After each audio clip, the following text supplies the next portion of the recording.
Chapter 1: The New Beginning. The Hawthorne family was looking for a fresh start. Michael, a software engineer turned aspiring farmer, had grown tired of city life. His wife Sarah was a painter seeking inspiration away from the noisy streets of Chicago. Their children, Emma, a curious 12-year-old, and Sam, a quiet 8-year-old, were excited about the adventure. When they found a listing for an old farm in rural Iowa, surrounded by rolling fields and dense woods, it felt like fate. They packed their belongings, said goodbye to friends, and drove to their new home. A large, weather-beaten farmhouse with a big red barn and acres of farmland. The air was fresh, the sunsets beautiful. It was everything they had dreamed of, or so they thought. Chapter 2: First Night Whispers. The first night, they unpacked boxes late into the evening. Sarah noticed strange drafts in the halls and faint whispers she chalked up to the wind. Emma complained about hearing footsteps upstairs, even though everyone was in the living room. Michael reassured her. "Old houses make weird noises." That night, as they lay in their new beds, the house seemed to creak and breathe. Sarah heard a distant lullaby echoing down the hall, and Michael dreamed of a man in overalls standing at the foot of the bed, watching silently. Chapter 3: The Old Farm's History. At the local diner the next morning, Sarah struck up a conversation with an elderly woman named Mabel. When Mabel heard they had moved into the old Whitaker farm, she went pale. She spoke of the farm's dark past. Decades ago, the Whitaker family vanished without a trace on a stormy night.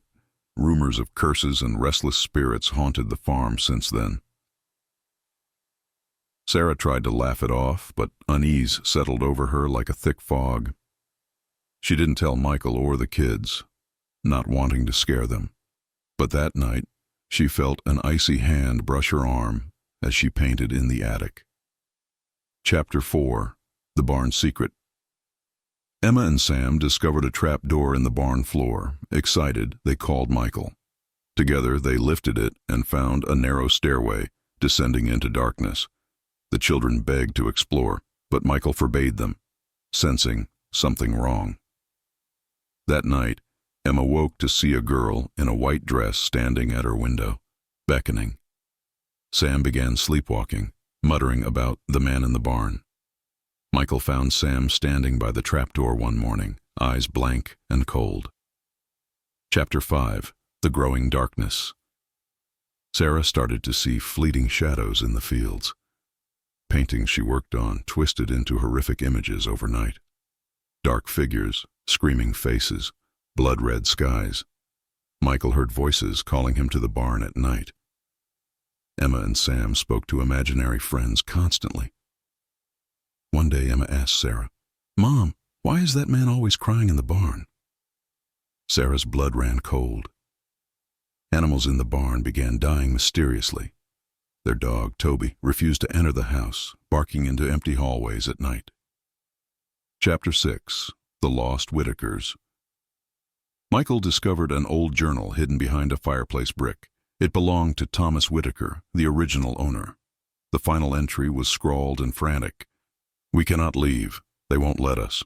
We are trapped. They come for us at night. If you find this, run. You are already theirs. Ma." Terrified, Michael tried to convince Sarah to leave, but the car wouldn't start, phones had no signal, and the nearest neighbors wouldn't answer their doors. Chapter 7: Breaking Points. Sarah's sanity unraveled. She painted obsessively, each canvas showing the family screaming as shadowy figures surrounded them. Michael, desperate, boarded up the barn, hoping to block out the influence. Emma and Sam began disappearing into the fields for hours, returning with blank expressions and dirt under their fingernails. Sarah heard Emma humming that eerie lullaby she heard on the first night. Chapter 8: The Final Night.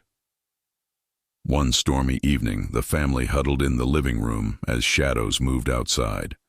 Thunder crashed, and the power went out. A loud knock came at the door. Then another, and another. Michael peered outside and saw dozens of pale figures surrounding the house. Some missing eyes, some with twisted mouths frozen in silent screams. The door burst open. The figures flooded inside. Michael tried to fight them off as Sarah clutched the children.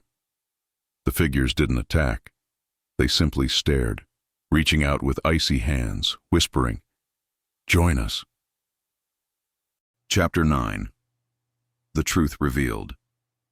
Silence fell. Morning light streamed in. The house seemed calm. The family awoke on the floor, confused but seemingly unharmed.